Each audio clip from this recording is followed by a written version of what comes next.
एगो चाय लेके आवत तो हो। पहले के 60 रुपया बाकी बा। 60 रुपया छाती पे लाद के लेके जाइबा का? ठीक है बाबा, ठीक है। सवेरे सवेरे उधारी याद दिलावल जरूरी रहे। अच्छा बाबा चला। मालूम बा 60 रुपया बा। एगो और चाय लाओ। इला। हाँ अभी 65 हो गई बस। सवेरे सवेरे दिमाग के दही कर देवेले। हम केकरो पैसा मार के रख ले बनी, सब के लौटा देवतानी। तनी टाइम से लौटाओ तनी।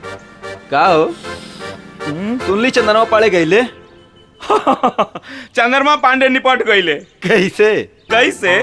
बाबा रामदेव के योगासन प्लस। अरे ना मालूम बा ना। चंद्रमा पांडे बाबा रामदेव के बहुत बड़ा भक्त। अच्छा। सवेरे सवेरे टीवी में आवेले। हाँ। और टीविया में जैसे जैसे कहेले चंद्रमा पांडे करत रहले। हाँ। तो कहिले बाबा तो चंद्रमा पांडे कर दिले। बाबा कहले कि सांस खींचो। हाँ। तो चंद्रमा पांडे सांस खींच ले। हाँ। और लाइट कट गई। ओ लाइट जब काट गई नू तो चंद्रमा पांडे बाबा के आज्ञा अनुसार सांस के खींच के रह गईले और निपट गईले। अच्छा अच्छा अच्छा। एक मिनट। हाँ एक मिनट।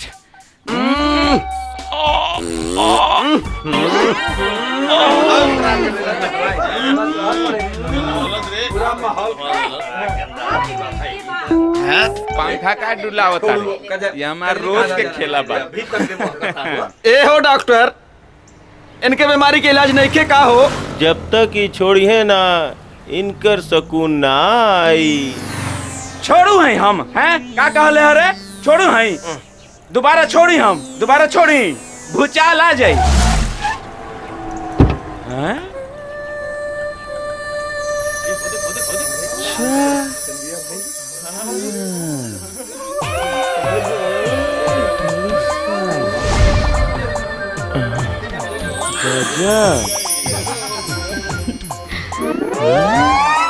ली मैडम चाय पी। अरे चाय वाय छोड़ा, हमरा के तो अर्जेंट ब्याह करे के बा।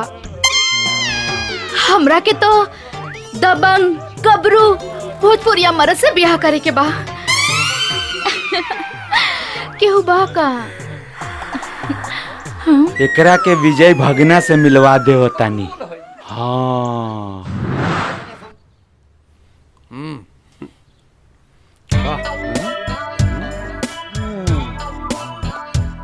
एकरे नु कहल जाला रंडुआपा के नतीजा।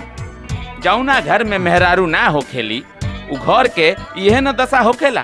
तहनी लोग के तनी छोटा मतलब छोटा बर्तन ना मिलल रहे दूध पिए खातिर। अरे आओ मामा, बैठा मामा बैठा। हाँ बैठा। दूध पियो तोड़ो कि डराओ तोड़ो? तनी उहाँ तो देखा। अरे बाप रे। अब ई का होता? अरे बाप रे इतना दूध। अरे बाप रे सब पी गईलस। और पियता। रुक जो हो।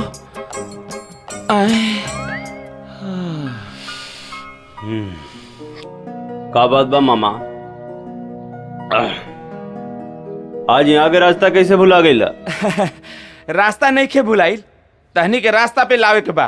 तहनी के ब्याह करा के फिर से अब प्रस्ताव सुन लिहल जाओ।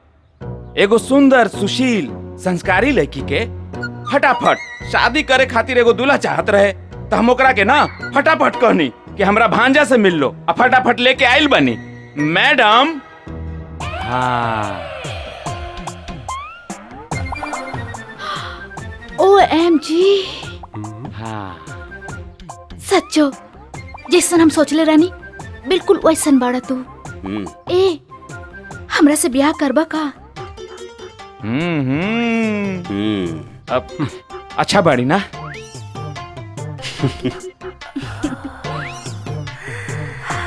एक काम करा, थोड़ा देर बाहर इंतजार करा, बता नहीं। जल्दी बताइया।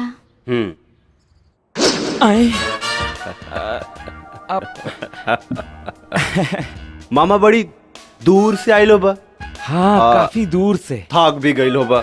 बहुत थक गई नी। तो हम का कहतानी पहले भर पेट खाना खाला। ए बहुत जोर से भूख लागल बा। ओकरे बाद आगे के बात कल जाई। बियाह के हाँ हाँ ठीक बा, वो बात हो जाई। हाँ, हाँ। हाँ तब प्यारे लाल हाँ भैया तनी मामा खातिर अपने हाथ से खाना तो बना दा।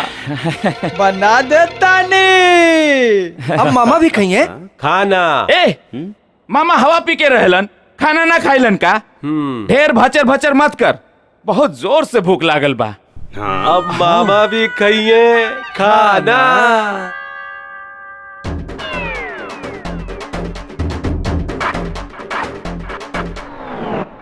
अच्छा बनल खाई बा। खाई। अच्छा टेस्टी। हम्म, मछली मछली। आइट इश। रुको रुको रुको। हटो।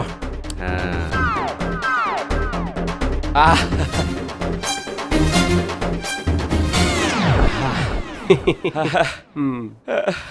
इली। आज दीदिया जीवित होई तो कितना खुश भइल रही। ऐसन भांजा सबके नसीब में मिले। कितना सेवा कैलस, मछली बनैलस, चिकन बनैलस, दाल सब्जी रोटी सब बनैलस। तू लोग ना जल्दी से ब्याह कर लो। हाँ मेहरारू तहनी खातिर सब बना के दी हनु। ठीक बा।